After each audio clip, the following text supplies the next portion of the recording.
Gracias por conectar con nosotros. Dios tiene para ti un estupendo mensaje de nuestra serie Discernimiento Espiritual. Acompáñanos a verlo. Dios les bendiga. Les voy a dar otra oportunidad. Dios les bendiga. Amén. Agarre la bendición. Siempre que alguien se la aviente, cáchele usted. Amén. Sí, que Dios me bendiga. Estamos en el último mensaje, en el cuarto mensaje de nuestra serie Discernimiento Espiritual. Y han sido hasta ahora mensajes que nos van a hacer crecer un montón espiritualmente. A veces no sabemos cómo se ve la espiritualidad madura, y la realidad es que se ve así, con esta sensibilidad, con este discernimiento. Todo este tiempo hemos estado impulsando a volver al libro físico, a tener la Biblia física. Así que si tú tienes tu Biblia en tu casa, tráela a la iglesia. Si no tienes una Biblia y puedes comprarte una, cómprate una Biblia. Y si quieres una Biblia pero no puedes comprarla, ahí atrás están los hermanos Alex y Diana. Levanta la mano, ellos te van a acercar una Biblia. Es importante que tengas una Biblia que puedas leer. Es importante que tengas una Biblia que digas, esta es mi Biblia, yo la puedo rayar, le puedo hacer anotaciones aquí. Yo tengo una Biblia que está toda anotada, tiene mensajes y preguntas y tal, y cuando esté viejito la voy a vender, la voy a subastar, me voy a ir a París con eso. De verdad, haz tuya la palabra de Dios, hazle preguntas, haz anotaciones, subraya ahí, ten tu Biblia. Y estamos luchando por eso en esta temporada en Renacer. Así que tenemos una declaración en casa, hazla junta conmigo. Esta es mi Biblia.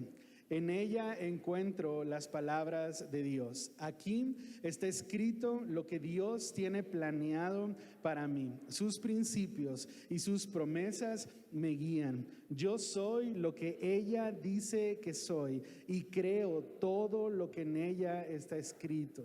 Padre Celestial, háblame hoy a través de tu palabra en el nombre de Jesús. La iglesia dice, amén. Como les mencionaba, hoy tenemos el cuarto y último mensaje de nuestra serie Discernimiento Espiritual. El primer mensaje que recibimos tenía relación con esta lámpara interna. Decíamos que el discernimiento no está escondido en la sabiduría, el discernimiento no está escondido en el conocimiento. A veces pensamos que mientras más conocemos tenemos más agilidad espiritual, pero no es así. A veces pensamos que mientras a más seminarios vamos o mientras más mensajes escuchamos, entonces tenemos más sensibilidad espiritual, pero no es así. La Biblia dice que el discernimiento está escondido en el espíritu del hombre. No en su capacidad intelectual, sino en cuán relacionado estás con Dios espiritualmente. Mientras más tiempo pases en oración, mientras más leas la Biblia, para que la Biblia, la palabra de Dios, te alimente, como dijo Jesús, no solo de pan vivirá el hombre, sino de lo que sale de la boca de Dios, de lo que Dios habla, entonces tu discernimiento empieza a agilizarse. Yo les decía hace semanas que la diferencia entre los cristianos que no admiras, que dices, ay, ese hermano con regazón, y ese hermano que admiras un montón, esa hermana que admiras un montón, la diferencia entre ese cristiano que admiras y ese cristiano que no admiras es el discernimiento. Es la capacidad de tomar decisiones sabias, la capacidad de sobreponer el perdón, el amor por encima de la furia que sientes en ese momento, ¿no? O la frustración. Es entender, es poder ver lo que no se ve normalmente, ver con los ojos de Dios. Y hablábamos acerca de la lámpara interna, hablábamos también de la persona correcta y decíamos que el discernimiento se nota un montón con las personas con las que te asocias. ¿Con quién estás compartiendo tu vida? La voz de quién estás dejando que llegue a tu vida. Y yo les decía que durante muchos años yo fui pastor de jóvenes y una de las cosas que más me apasionaba era entender cómo funciona el cerebrito de los jóvenes, ¿no?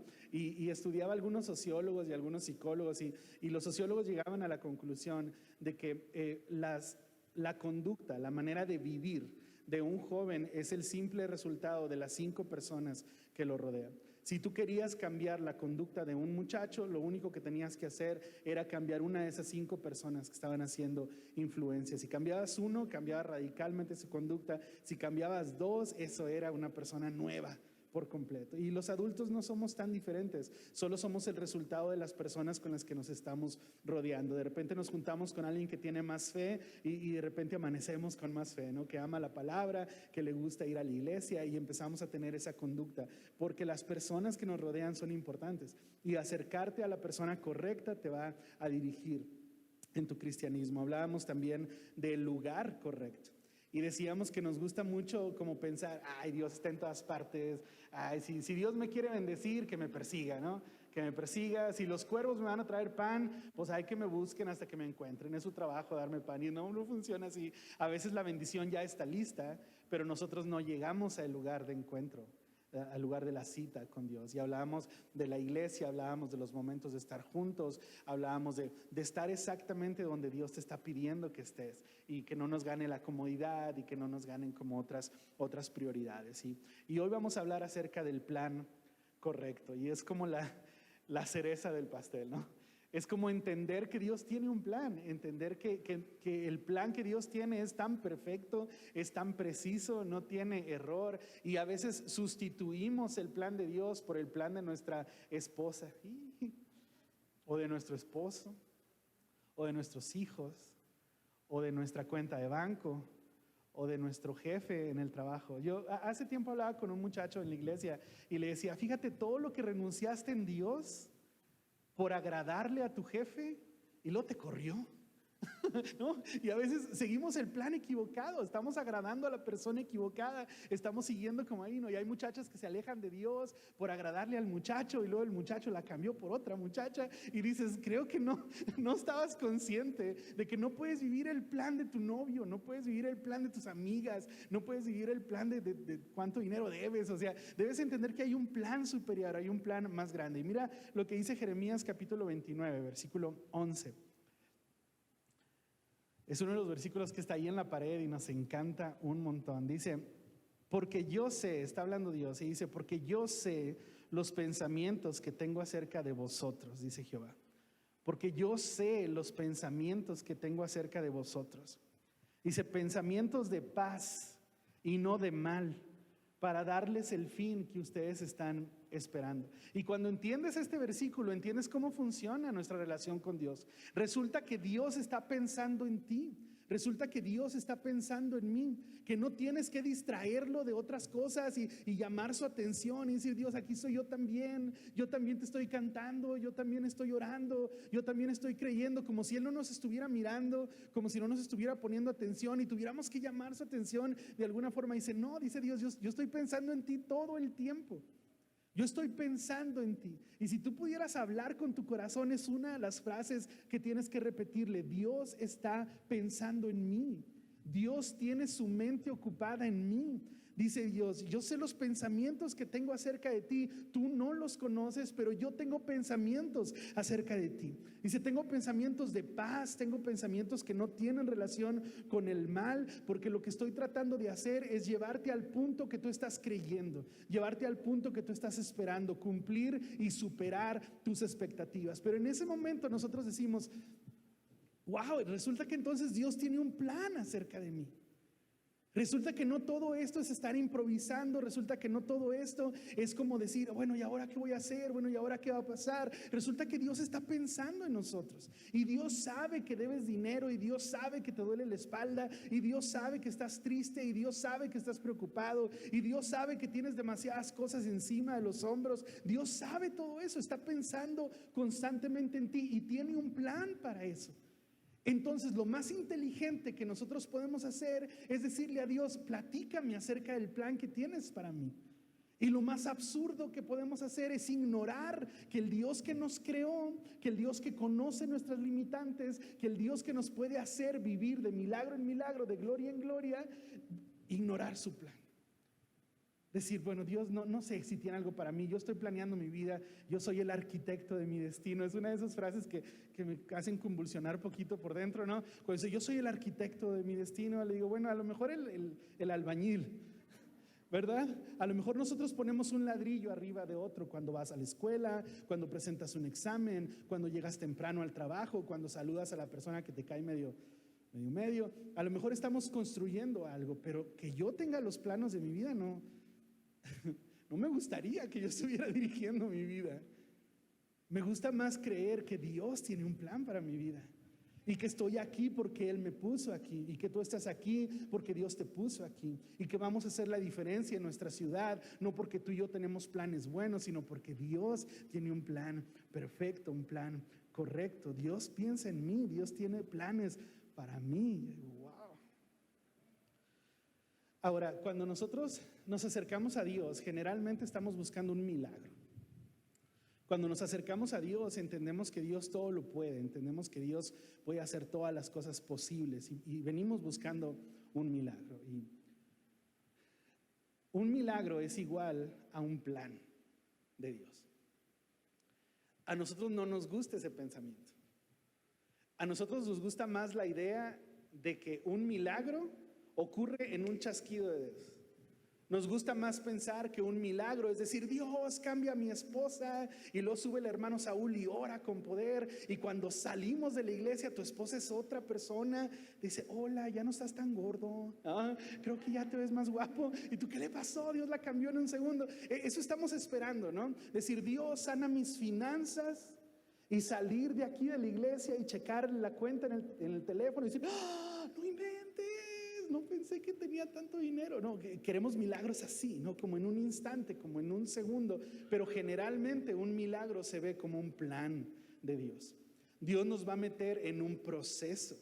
Dios nos va a exigir que confiemos en un plan y que sigamos instrucciones. Nos gusta más como así todo rápido, ¿no? Como ora por mí y a partir de ese momento ya se acabó, ¿no? Ya no voy a tener hipertensión, ya no voy a tener obesidad, ya no voy a tener problemas económicos, ya no voy a tener deudas, ¿no? Tú vas a orar por mí y se me va a quitar lo enojón, pero generalmente Dios te va a meter en un proceso donde tomes decisiones, donde obedezcas la palabra, que dice, no estés provocando a ira a tus hijos, por favor, no los estés provocando, no estés metiendo disensión. La persona que mete disensión trabaja para el diablo, y empieza la Biblia a darte instrucciones, y tú tienes que tomar decisiones en cuanto a eso, y ceñirte o no al plan que Dios tiene para ti, y entender que un milagro de Dios se ve realmente como un plan de Dios que nosotros debemos seguir. Nos va a hacer crecer un montón espiritualmente. Tengo dos ejemplos acerca de esto. El primero de ellos está en Josué capítulo 6, del versículo 1 al versículo 16. Josué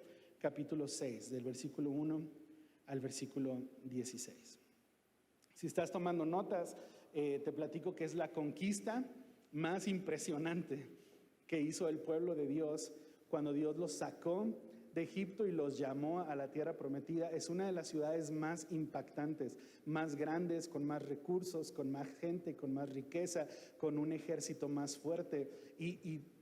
Y luego ves el desarrollo del milagro y dices, qué absurdo, o sea, qué ilógico que no fuera por la fuerza o por la habilidad o por la estrategia, ¿no? De repente ves algunas victorias del pueblo de Dios que era pura estrategia. Dios les decía, ustedes vayan por allá y ustedes por acá, y era una estrategia de guerra perfecta, ¿no? Cómo se defendían ante eso. Pero ves este milagro y dices, híjole, esto suena más como solo obediencia, esto suena más como solo confiar en el plan de Dios, en que Dios sabe lo que está haciendo. Así que acompáñame por favor. Josué capítulo 6, del versículo 1 al 16. Dice, ahora Jericó estaba cerrada, bien cerrada, a causa de los hijos de Israel, ¿no? La ciudad se puso en guardia porque el ejército de Israel estaba ahí. Dice, nadie entraba y nadie salía. Mas Jehová dijo a Josué, el capitán de las fuerzas armadas del pueblo, mira, yo he entregado en tu mano a Jericó y a su rey con sus varones de guerra. Si tú y yo escuchamos esa palabra, lo que pensamos es, no tengo que hacer nada. O sea, si Dios ahorita te dice, oye Saúl, yo entregué en tus manos esto y esto y esto, yo ya pagué eso, yo ya te lo regalo, yo ya lo decidí. En ese momento Saúl dice, qué padre, no hay que hacer nada. Porque nosotros entendemos un milagro como algo que Dios hizo y que nosotros cruzadito de brazos lo recibimos. Pero Dios sigue hablando y esto es tan retador. Dice, yo ya lo entregué en tus manos. Rodearéis pues la ciudad todos los hombres de guerra. Y lo que está diciendo es, te quiero dar un milagro, te quiero bendecir, te voy a dar esta victoria, pero tienes que seguir el plan al pie de la letra. No, pero Dios dijo que ya me la dio, sí, pero también te dijo que te metieras a la escuela. No, pero Dios me dijo que me iba a prosperar. Sí, pero también te dijo que emprendieras un negocio. No, pero Dios me dijo que iba a bendecir mi matrimonio. Sí, pero también te dijo que le regalaras una rosa de vez en cuando, que le dijeras qué guapa estás. También te dijo eso y lo estás ignorando. Es que Dios dijo que mis hijos le iban a servir, Dios dijo que mis hijos iban a ser usados para tu gloria, pero también te dijo que los instruyeras desde chiquitos, que los llevaras a la casa del Señor, que les compraras una Biblia, que te vieran orar, que te vieran adorar, que te vieran cantar. Y en ese momento como se nos conflictúa, porque decimos, ¿esto es un milagro o es algo que yo tengo que hacer? Y lo que nos enseña esta historia es, Dios va a hacer un milagro si obedeces el plan, si sigues el plan. Y es tan retador, dice, rodearéis pues la ciudad, todos los hombres de guerra, yendo alrededor de la ciudad una vez, y esto haréis durante 6 días. Y 7 sacerdotes llevarán 7 bocinas de cuernos de carnero delante del arca, y al 7º día daréis 7 vueltas a la ciudad.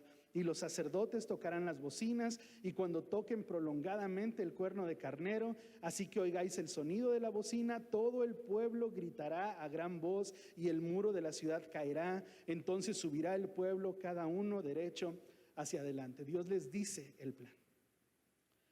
La historia continúa y dice, llamando pues Josué, hijo de Nun, a los sacerdotes, les dijo, llevad el arca del pacto, y 7 sacerdotes lleven bocinas de cuerno de carnero delante del arca de Jehová. Y dijo al pueblo, pasad y rodead la ciudad, y los que estén armados pasarán delante del arca de Jehová. Y así que Josué hubo hablado al pueblo, los 7 sacerdotes, llevando las 7 bocinas de cuerno de carnero, pasaron delante del arca de Jehová, y tocaron las bocinas, y el arca del pacto de Jehová los seguía. Y los hombres armados iban delante de los sacerdotes que tocaban las bocinas, y la retaguardia iba tras el arca, mientras las bocinas sonaban continuamente. Y Josué mandó al pueblo diciendo, vosotros no gritaréis, no hagan ruido, ni se escuchen sus pláticas, que no salga palabra de su boca hasta el momento en que yo les diga, griten. Entonces van a gritar. Así que él hizo que el arca de Jehová diera una vuelta alrededor de la ciudad, y volvieron luego al campamento y pasaron ahí la noche. Y Josué se levantó de mañana, y los sacerdotes tomaron el arca de Jehová, y los 7 sacerdotes, llevando las 7 bocinas de cuerno de carnero, fueron delante del arca de Jehová, andando siempre y tocando las bocinas, y los hombres armados iban delante de ellos, y la retaguardia detrás del arca, mientras las bocinas tocaban continuamente. Así dieron otra vuelta a la ciudad el 2º día, y volvieron al campamento, y de esa misma manera hicieron 6 días. Al 7º día se levantaron al despuntar el alba, y dieron vuelta a la ciudad de la misma manera 7 veces. Solamente este día dieron vuelta 7 veces. Y cuando los sacerdotes tocaron las bocinas la 7ª vez, Josué dijo al pueblo, gritad, porque Jehová os ha entregado la ciudad. Josué le está diciendo, vamos a hacer lo que Dios nos dijo, porque Dios ya nos entregó la ciudad. Y me parece tan impresionante que cada palabra que se repitió en la instrucción de Dios fue cada palabra que se ejecutó por el pueblo. Y en ese momento digo, qué importante es escuchar el plan de Dios, escuchar lo que Dios te está pidiendo a ti. Y de repente te encuentras con que no tiene lógica, con que no hay una manera de argumentarlo con lógica. Es la ciudad más grande a la que vamos a enfrentar, son los muros más altos que hemos visto, son el ejército más grande y más feroz que hemos conocido, y lo que Dios nos está pidiendo es que le demos vueltas. Era más fácil decir, hagan más armas, o vayan y hagan una alianza con otro pueblo, o hagan esta estrategia, o disfrácense o alguna cosa, ¿no? Pero le está diciendo, solo obedece. Y el pueblo lo hace. Y yo digo, si solo los creyentes aprendiéramos a obedecer. A veces Dios nos pide cosas tan sencillas como ora en la madrugada. Ay, qué sueño. Ora en la madrugada. Lee la palabra todos los días. Ay, no tengo tiempo, seguro. Vamos a ver el historial de YouTube, vamos a ver el historial de Netflix. No, tiempo sí tenemos, lo que no sabemos es obedecer. Ve a la casa del Señor, ahí te voy a bendecir. Ofrenda, diezma, ora por los demás, perdona. Si quieres ser perdonado, perdona tú primero. Quieres tener amigos, muéstrate como amigo tú primero. Y la Biblia nos dice el plan de Dios, pero no somos capaces de obedecer porque se nos hace raro, porque se nos hace absurdo. Hubo una persona que me dijo, ay pastor, es que a mí me da pena porque pasan y hablan de la ofrenda y del diezmo y hermano, yo traigo 2 pesos. Y yo pienso, ¿en qué momento te han dicho hay que traer de tanto para arriba? ¿Sabes cómo? Lo que están diciendo es, pues dale a Dios de lo que te dio primero. Dale a Dios, nada más. Dale a Dios de lo que Él te dio primero. Y me decía cosas como, cuestan más los sobres que lo que voy a echar. Y le digo, es que ¿sabes algo? La iglesia nunca se ha tratado de dinero. ¿Sabes de qué se trata? De obediencia. ¿Tú crees que nosotros estamos aquí cantando? Los de aquí cantan bonito, pero los de acá cantamos que no estamos cantando porque lo hacemos bonito. Estamos cantando porque la Biblia dice, cántenle al Señor. Por eso estamos cantando. Estamos orando por nuestras peticiones, no porque se nos hace una buena idea. Estamos orando por nuestras peticiones porque dice la Biblia que sean conocidas delante de Dios, sus necesidades, sus peticiones, las cosas que les están doliendo, tráiganlas delante de Dios, acérquense al trono de la gracia. Por eso lo hacemos. Todo lo que ejecutamos en la iglesia es obediencia, es darle vuelta a Jericó las veces que Dios dijo. Y hay gente que dice, ay, ¿a qué voy a orar? Ay, ¿a qué voy a cantar? Ay, ¿a qué voy a escuchar ahí al hermano? No, ¿sabes a qué venimos? A darle vuelta a Jericó, porque Dios dijo, dale vuelta a Jericó y te la voy a entregar en tus manos. Es la razón. El versículo 20 dice, entonces el pueblo gritó y los sacerdotes tocaron las bocinas. Y aconteció que cuando el pueblo hubo oído el sonido de la bocina, gritó con gran vocerío y el muro se derrumbó. El pueblo subió luego de la ciudad, cada uno derecho hacia adelante, y la tomaron. El milagro se llevó a cabo cuando el pueblo tuvo la capacidad de obedecer el plan de Dios. Cuando tú escuches lo que Dios está esperando de ti, no lo dudes. Por más que digas, ¿y qué gana uno dándole vueltas ahí a los muros? Si Dios dijo que se iban a caer, se van a caer. Si Dios dijo que si tú eras capaz de orar por tu familia, ellos iban a conocer al Señor, tienes que aprender a confiar en el plan del Señor. Si Dios te dijo que si lo pones primero a Él en tu día va a ser bendecido. Tienes que confiar en el plan. La Biblia dice, ¿quieres que Dios te perdone? Perdona a otros, nada más por seguir el plan, por obedecer. ¿Quieres amar a los demás? Tienes que empezar amando a los que no te aman. ¿Quieres saludar a los demás? Tienes que empezar saludando a los que no te quieren saludar. Y en ese momento te das cuenta que solo por obedecer el plan que Dios tiene, los muros se derriban y los milagros se hacen posibles. El milagro está escondido detrás de tu obediencia. El milagro está escondido detrás de tu fe en que Dios tiene un plan. Y el siguiente ejemplo está en Segunda de Reyes, capítulo 5, del versículo 1 al 14. Segunda de Reyes, capítulo 5, del versículo 1 al 14.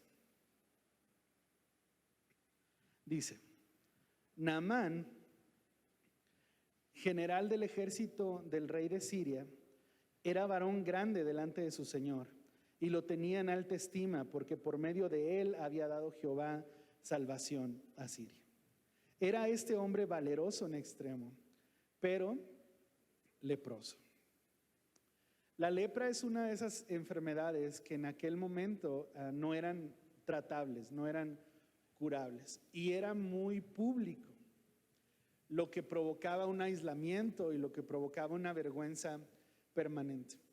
Este hombre tenía la fortuna de que las 3/4 partes del día pasaba vestido de soldado, con una armadura puesta. Así que pocas personas podían asumir o imaginar que tuviera un problema en la piel. Todo el tiempo lo veían con su armadura, con su caparazón. Y nadie lo podía imaginar, salvo en su casa. Y cuando la historia continúa, dice, y de Siria habían salido bandas armadas y habían llevado cautiva de la tierra de Israel a una muchacha como esclava. Esta muchacha servía a la mujer de Naamán.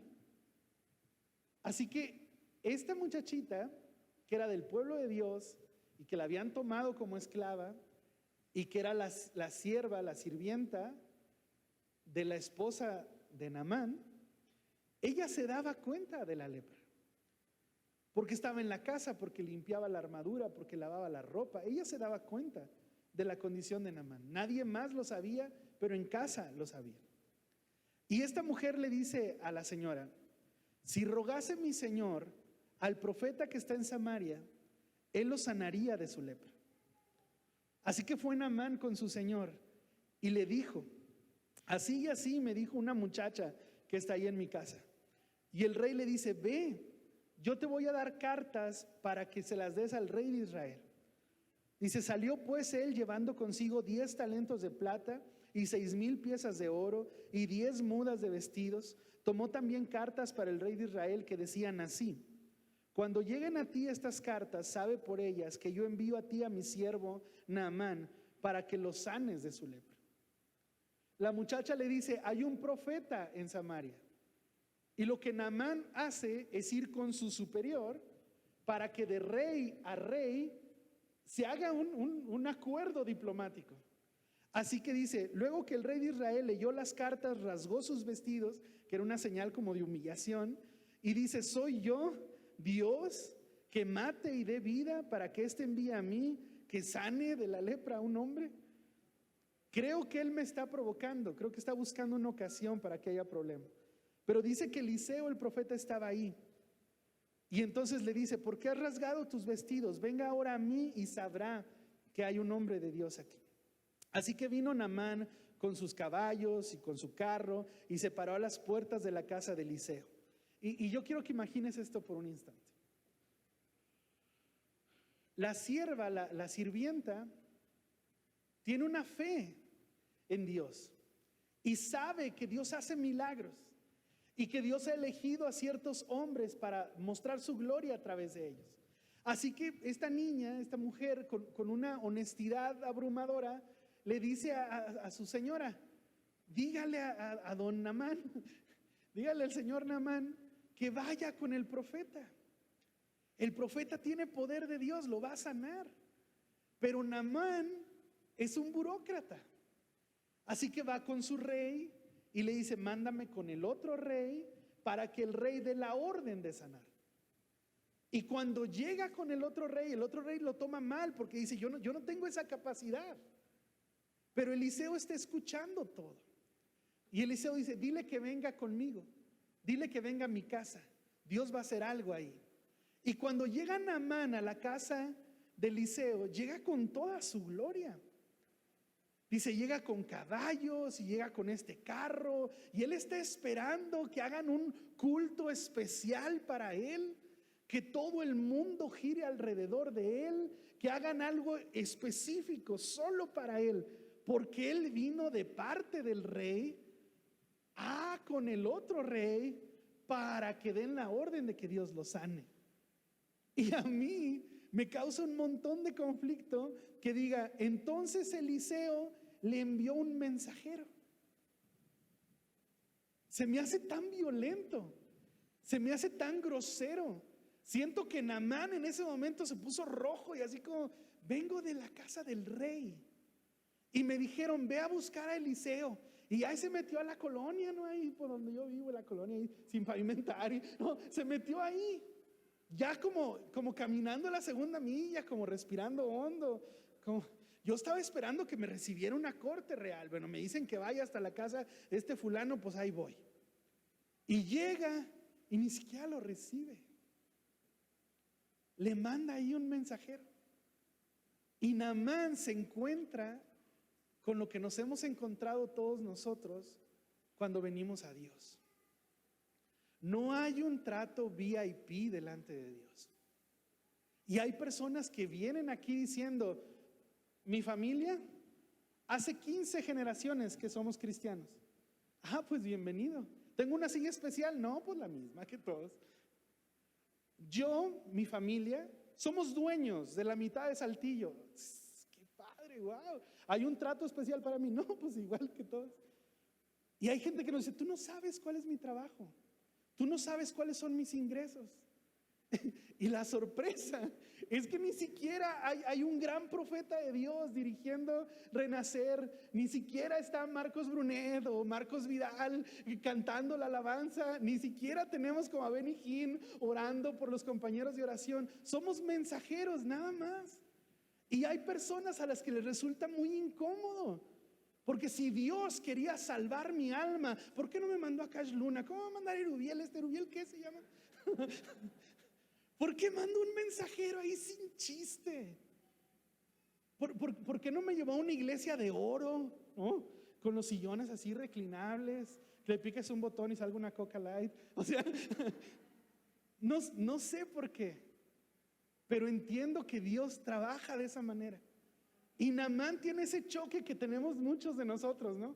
Porque nos encontramos con el evangelio y lo primero que nos dice el evangelio es: hey, tú arrepiéntete. Y tú, espera, buenos días, ¿cómo estás? ¿Cómo te llamas? Lo primero que nos dice es arrepiéntete, porque lo has estado haciendo mal todo este tiempo, porque te has olvidado de las prioridades, porque no has estado amando a Dios y tú te sientes confrontado, violentado y ni me conoces y estás asegurando que tengo un pecado, pero lo aseguramos porque la Biblia lo dice, todos hemos pecado. Y este hombre está ahí todo incómodo, ¿no? Porque sale un mensajero y el mensaje del mensajero es: ve y lávate 7 veces en el Jordán y tu carne se te restaurará y serás limpio.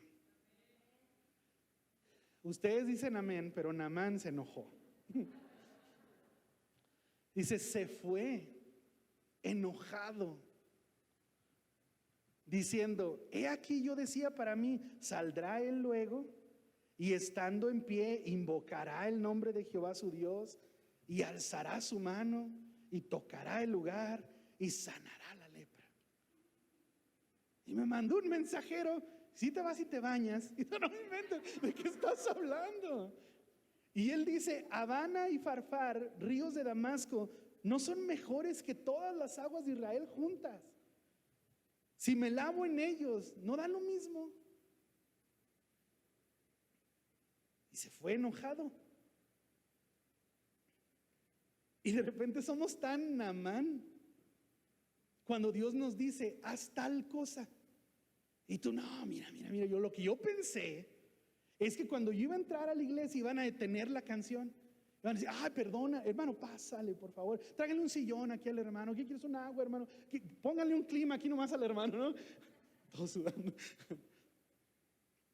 Y pensamos que Dios iba a detener el mundo y que se iba a abrir el cielo con un rayo, que dijera: este es mi hijo amado.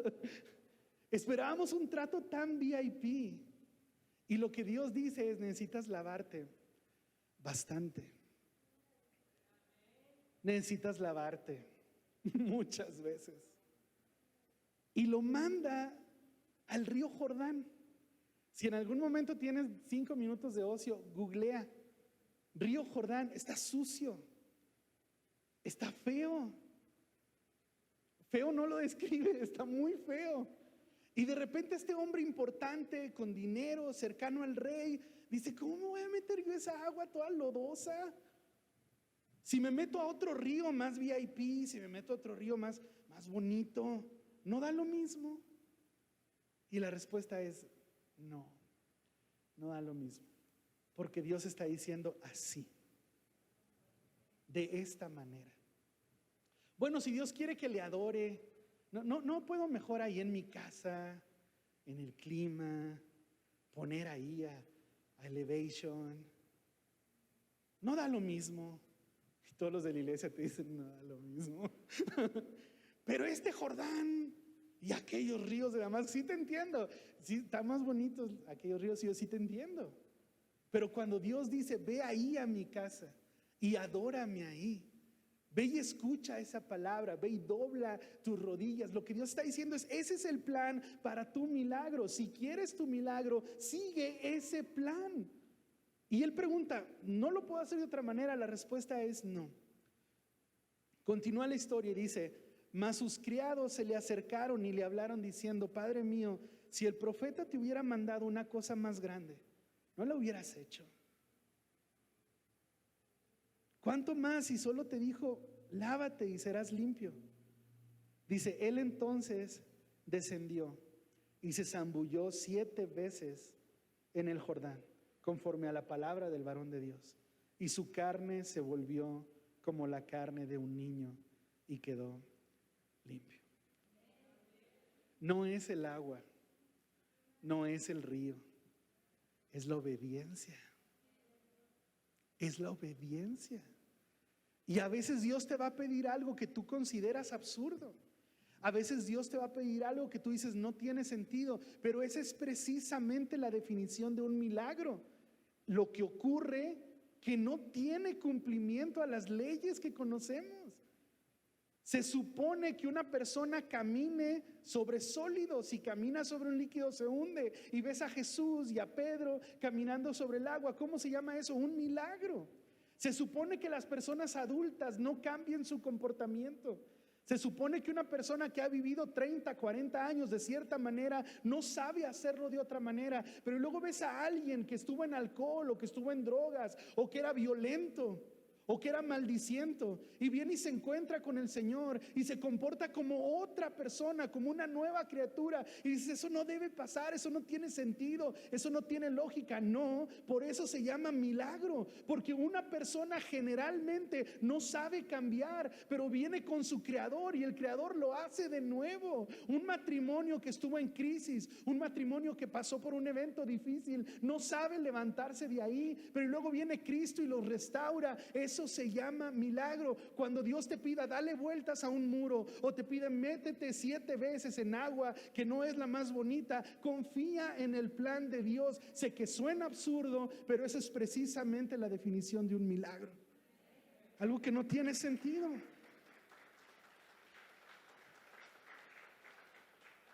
Tenemos que aprender a humillar a Naamán. Humillar a Naamán, que quiere trato VIP, que quiere que el mundo se detenga, que quiere como él arreglar todo de rey a rey, y los únicos que sabían cómo funcionaba eran los criados, los sirvientes. Y tienes que empezar a escuchar más siervos y menos Naamanes. Tienes que escuchar a más siervos y a menos Naamanes. Y termino con estos 3 versículos que quiero dejar en tu corazón. Jeremías capítulo 1, versículo 5. Antes que te formase en el vientre, te conocí. Y antes que nacieses, te santifiqué. Te di por profeta a las naciones. Todavía no te formabas en el vientre y yo ya tenía un plan para ti. Todavía no nacías y yo ya tenía un plan preparado para ti. Efesios capítulo 2, versículo 10. Porque somos hechura suya, creados en Cristo Jesús para buenas obras, las cuales Dios ya preparó de antemano para que anduviésemos en ellas.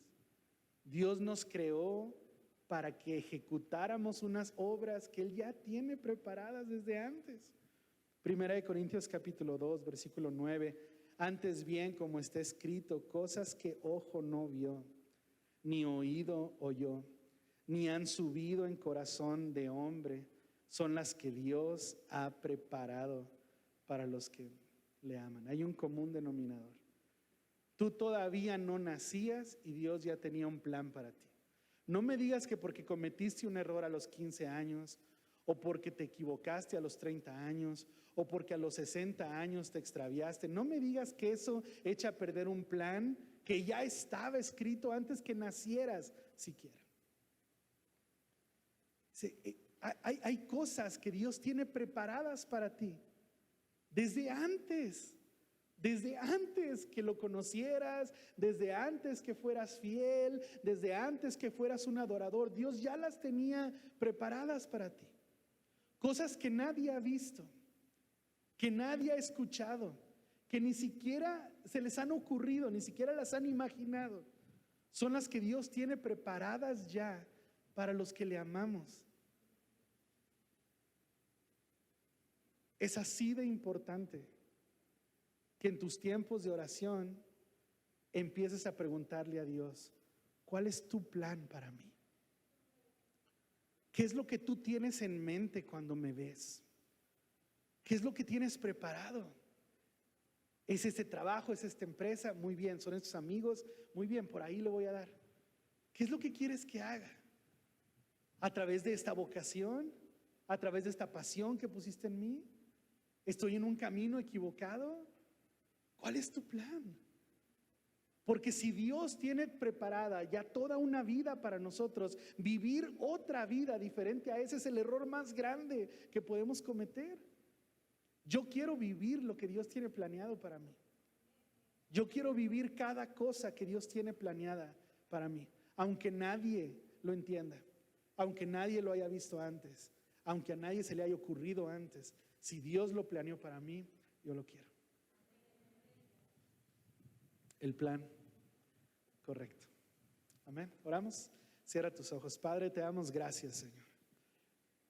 Gracias por hablarnos, gracias por abrazarnos, gracias por mostrarnos la importancia de buscar tu plan, de buscar tu voluntad, de buscar lo que tienes tú preparado para nosotros, Señor.